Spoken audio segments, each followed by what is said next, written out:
Hello friend, आपके अपने YouTube channel math lab classes में आपका स्वागत है। दोस्तों, मैं विक्रम कुमार। तो दोस्तों, आज हम बातें करेंगे प्रकाश का परावर्तन यानी कि रिफ्लेक्शन ऑफ लाइट। तो दोस्तों, कहा जाता है कि ना थके हैं हाथ कभी, ना ही हिम्मत हारी है। मैंने देखे हैं कई लोगों को, आज भी पढ़ाई जारी है। तो दोस्तों, इन्हीं से बातों को लेकर आज से हम लोग भी अपना पढ़ाई स्टार्ट कर देंगे। ठीक है दोस्तों, तो आइए देखते हैं। सबसे पहले हम ये देखेंगे कि प्रकाश का परावर्तन यानी रिफ्लेक्शन ऑफ लाइट, प्रकाश का परावर्तन होता क्या है। तो देखिए दोस्तों, प्रकाश का परावर्तन क्या होता है।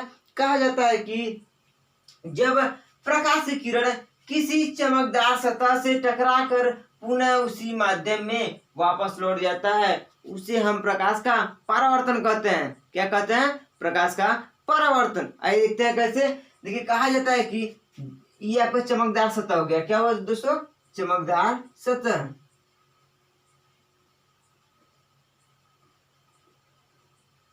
ध्यान दीजिएगा, जब प्रकाश की किरण किसी चमकदार सतह से टकराकर पुनः उसी माध्यम में वापस लौट जाती है, उसे हम प्रकाश का परावर्तन कहते हैं। तो देखिए दोस्तों, आपके घर दर्पण यानी कि शीशा होगा। तो दोस्तों, आप जब उस शीशे पे प्रकाश डालेंगे तो वह उस प्रकाश उस दर्पण से टकराएगा और पुनः उसी माध्यम में वापस चला जाएगा। तो उसी को हम कहते हैं प्रकाश का परावर्तन। तो दोस्तों, यह समझ में आया? तो ठीक है, अब आइए अब हम आगे बातें करते हैं कि देखिए क्या बातें हो गए। तो दोस्तों ध्यान दीजिएगा, ये आपका क्या हुआ? प्रकाश का ये क्या हुआ? आपका परावर्तक पृष्ठ हुआ। और ये क्या हुआ दोस्तों? जो प्रकाश की किरण आ रही है उसको कहते हैं हम लोग आपतित किरण यानी इंसिडेंट ऑफ रे।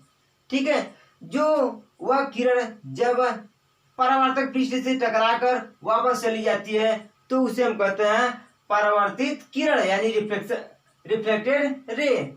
ठीक है, ध्यान दीजिएगा। और एक अभिलंब डाला जाता है, उसे हम नॉर्मल कहते हैं। तथा ध्यान दीजिएगा आगे, अभिलंब तथा परावर्तित किरण के मध्य जो कोण बनता है उसे हम परावर्तन कोण कहते हैं। ठीक है, और आपतित किरण तथा अभिलंब के बीच में जो कोण बनता है उसे हम आपतन कोण कहते हैं यानी एंगल ऑफ इंसिडेंस। ठीक है, और आपतित किरण, परावर्तित किरण तथा अभिलंब तीनों एक ही बिंदु पर मिले होते हैं, जिसे हम आपतन बिंदु या पॉइंट ऑफ इंसिडेंस कहते हैं। ठीक है दोस्तों, तो अब हम इन्हीं सब चीजों के बारे में बारी बारी से अध्ययन करेंगे कि कौन क्या होता है, किसका क्या डिफिनेशन होगा। तो ये देखते हैं।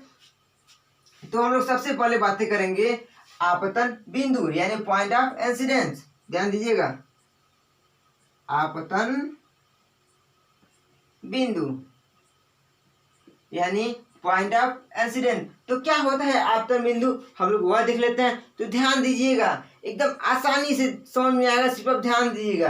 क्या होगा? आपतित किरण यानी देखिए यही प्रकाश आपका आ रही है। ठीक है, आपतित किरण तथा परावर्तित किरण तथा ये कौन सा पृष्ठ है? परावर्तक पृष्ठ है ना।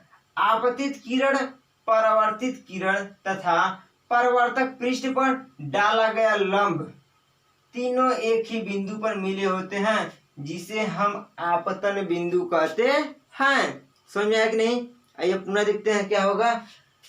आपतित किरण तथा परावर्तित किरण तथा परावर्तक पृष्ठ पर डाला गया विलंब तीनों एक ही बिंदु पर मिले होते हैं, जिसे हम आपतन बिंदु या पॉइंट ऑफ इंसिडेंस कहते हैं। ठीक है, समझ में आया? अब आगे हम बात करते हैं परावर्तक पृष्ठ। तो परावर्तक पृष्ठ क्या होगा? ध्यान दीजिएगा। तो देखिए परावर्तक पृष्ठ क्या होगा। प्रकाश की किरण जिस पृष्ठ से टकराकर परावर्तित होता है उसे हम परावर्तक पृष्ठ कहते हैं। कहने का मतलब ध्यान दीजिएगा, प्रकाश जब आप इधर से डालेंगे तो इसी परावर्तक पृष्ठ से टकराएगा और टकराने के बाद क्या होगा? परावर्तित हो जाएगा। तो कहने का मतलब प्रकाश की किरण जिस पृष्ठ से टकराकर परावर्तित हो जाता है उसे हम परावर्तक पृष्ठ कहते हैं। कितना आसानी समझ में आया? ठीक है, आगे देख लेते हैं। अब हम लोग क्या देखेंगे आगे कि आपतन कोण क्या होता है। ठीक है। तो देखिए आपतन कोण हमारा क्या होता है, आपतन कोण यानी एंगल ऑफ इंसिडेंस। ठीक है, क्या होगा, एंगल ऑफ इंसिडेंस। तो देखिए क्या होता है, ध्यान दीजिएगा अब कि क्या होगा, अभिलंब तथा आपतित किरण के मध्य मध्य जो कोण बनता है उसे आपतन कोण कहते हैं। क्या, आपतित किरण आपका ये हो गया, ये क्या हो गया, अभिलंब हुआ। ठीक है, यानी कि आपतित किरण तथा अभिलंब के मध्य, ये हुआ मध्य ना, देखिए इसके और इसके मध्य ही कोण बना है, इसी की बात हो रही है। आपतित किरण तथा अभिलंब के मध्य जो कोण बनता है उसे हम आपतन कोण यानी कि एंगल ऑफ इंसिडेंस कहते हैं। तो ठीक इसी प्रकार से इधर का भी होगा, क्या होगा, ध्यान दीजिएगा, परावर्तित किरण तथा अभिलंब के मध्य जो कोण बनता है उसे हम परावर्तन कोण कहते हैं। ठीक है, परावर्तन कोण से कोण को छोटा r से डिनोट करते हैं और आपतन कोण को स्मॉल i से डिनोट करते हैं। ठीक है, समझ में आया। तो आपतन कोण, परावर्तन कोण, आपतन बिंदु, परावर्तक पृष्ठ, ये चार समझ में आ गया। आइए अब आगे हम लोग देखेंगे परावर्तित किरण और आपतित किरण। तो बताइए आपतित किरण और परावर्तित किरण क्या होता है। तो देखिए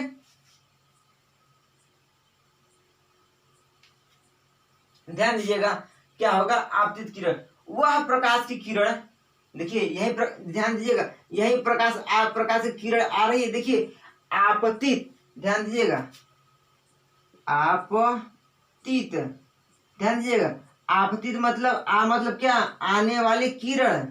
ठीक है, आने वाली किरण।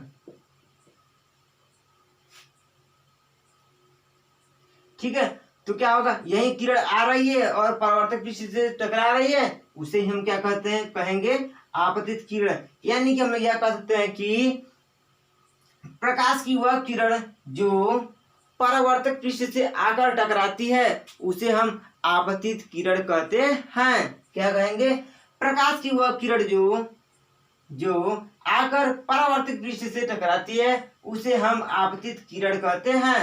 समझ में आया। अब आगे क्या होगा आपका, परावर्तित किरण। तो देखिए परावर्तित किरण क्या होगा, प्रकाश की वह किरण जो परावर्तक पृष्ठ से टकराने के बाद परावर्तित हो जाती है यानी कि चली जाती है, उसे हम परावर्तित किरण यानी रिफ्लेक्टेड रे कहते हैं। फिर से सुनिए, पुनः सुनिए, ध्यान दीजिएगा, परावर्तित मतलब इधर से चली जाती है, कहने का मतलब वह प्रकाश की वह किरण जो परावर्तक पृष्ठ से टकराने के बाद पुनः उसी मार्ग में वापस चली जाती है, उसे हम परावर्तित किरण यानी कि रिफ्लेक्टेड रे कहते हैं। ठीक है, यहाँ तक समझ में आया।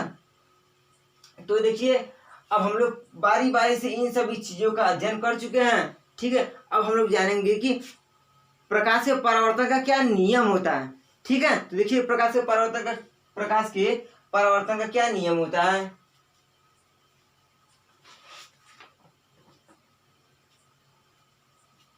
तो ध्यान दीजिएगा, यहाँ तक तो समझ आ गया होगा। आइए अब हम लोग देख लेते हैं नियम क्या होता है।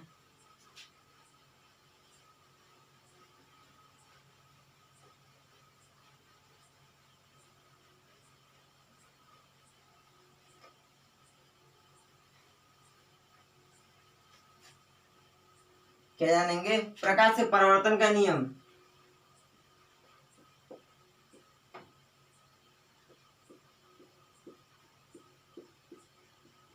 प्रकाश के परावर्तन का नियम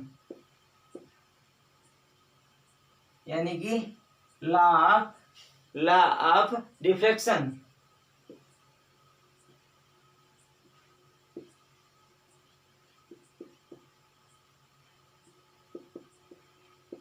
ठीक है, लॉ ऑफ डिफ्लेक्शन। तो दोस्तों ध्यान दीजिएगा, प्रकाश के परावर्तन का नियम क्या होता है। प्रकाश के परावर्तन का दो नियम होते हैं। कितने होते हैं, दो नियम, ध्यान दीजिएगा। कितने नियम होते हैं? 2 नियम। अब कौन कौन से नियम होते हैं आइए देख लेते हैं। ये पहला नियम हो गया, ये दूसरा नियम हो गया। तो पहला नियम क्या होगा, ध्यान दीजिएगा। आपका ये फिगर हो गया, तो होगा पहला नियम क्या आपका, ध्यान दीजिएगा, ठीक है। आपतित किरण तथा परावर्तित किरण तथा परावर्तक पृष्ठ पर डाला गया अभिलंब तीनों एक ही बिंदु पर मिले होते हैं, उसे हम प्रकाश के परावर्तन का नियम कहते हैं, ठीक है। फर्स्ट नियम हो गया, ध्यान दीजिएगा फिर से कि आपतित किरण तथा परावर्तित किरण तथा परावर्तक पृष्ठ पर डाला गया अभिलंब तीनों एक ही बिंदु पर मिले होते हैं, जिसे हम प्रकाश का परावर्तन का प्रथम नियम कहते हैं। आप ये भी कह सकते हैं, ठीक है। तो देखिए प्रथम नियम आपका हो गया। अब आपका सेकंड नियम क्या होगा, ध्यान दीजिएगा। आपतन कोण आई, परावर्तन कोण आर, ठीक है। तो ध्यान दीजिएगा, अब क्या होगा, आपतन कोण तथा परावर्तन कोण आपस में बराबर होते हैं। कहने का मतलब क्या होगा, कोण आई बराबर कोण आर, ठीक है। इसको ध्यान में रखना बहुत जरूरी है, ठीक है। क्या होगा, दूसरा का नियम क्या है, आपतन कोण तथा परावर्तन कोण आपस में बराबर होते हैं, ठीक है दोस्तों। यहाँ तक समझ आया। अब देखिए आपका प्रकाश के परावर्तन खत्म हो गया, ठीक है। अब आगे हम लोग बात करते हैं कि इमेज क्या होता है। इमेज यानी प्रतिबिंब। प्रतिबिंब क्या होता है, प्रतिबिंब यानी इमेज। देखिए इमेज क्या होता है, जब किसी वस्तु से चलने वाली प्रकाश की किरणें, क्या होगा, जब किसी वस्तु से चलने वाली प्रकाश की किरणें अपवर्तन या परावर्तन के पश्चात जिस बिंदु पर मिलती हैं उसे हम प्रतिबिंब या इमेज कहते हैं। समझ में आया? पुनः फिर सुनिए, जब किसी वस्तु से चलने वाली प्रकाश की किरणें अपवर्तन या परावर्तन के पश्चात जिस बिंदु पर मिलते हैं उसे हम प्रतिबिंब या इमेज कहते हैं। समझ में आया? तो दोस्तों अब आगे यह होगा कि प्रतिबिंब कितने प्रकार का होता है। तो प्रतिबिंब आपका 2 प्रकार का होता है। कौन कौन सा होता है, ये देखिए। पहला होता है वास्तविक प्रतिबिंब। वास्तविक प्रतिबिंब यानी कि रियल इमेज। और आपका अगला होगा आभासी प्रतिबिंब।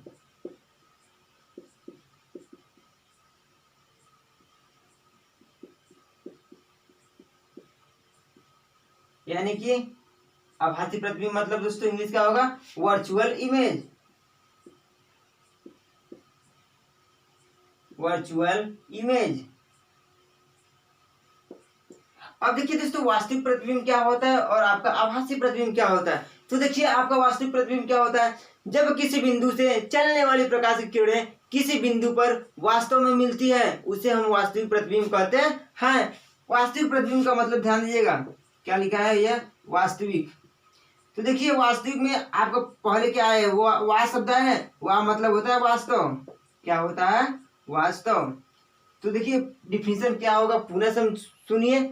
जब किसी बिंदु से चलने वाली प्रकाश की किरणें किसी बिंदु पर वास्तव में मिलती हो उसे हम वास्तविक प्रतिबिंब कहते हैं। और आभासी प्रतिबिंब क्या होगा, जब किसी बिंदु से चलने वाली प्रकाश की किरणें किसी बिंदु पर मिलती हुई प्रतीत हो उसे हम आभासी प्रतिबिंब कहते हैं। इसका मतलब कि ये वास्तव में मिल जाएगा, कहने मतलब कि ये इसमें आपका ये बिंदु हो गया, ठीक है, ये आपको यहाँ पर मिल जाएगा, लेकिन आभासी में क्या होगा, ये मिलती हुई प्रतीत होगा, मतलब कि हम लोग इसको कल्पना करेंगे, ठीक है। देखिए ये इस बिंदु पर मिल रहा है, हम लोग कल्पना करेंगे, लेकिन यहाँ पर मिल चुका है, ठीक है।